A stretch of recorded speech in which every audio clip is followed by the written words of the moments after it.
Hi everyone. Okay, so since I'm not there today, we're going to go over a quick worksheet talking about our suffixes. We're working still with the ER ending on words.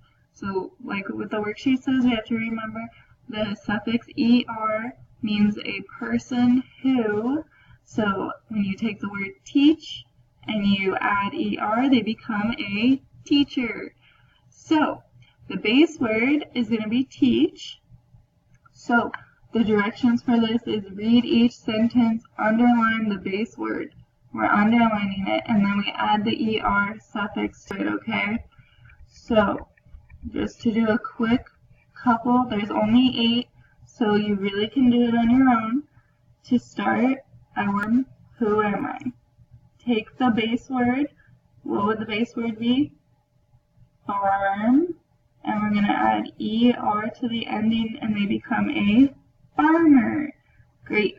So there's 8 of them. You can do it. Once you are complete, please hand it in. Don't forget your name at the top.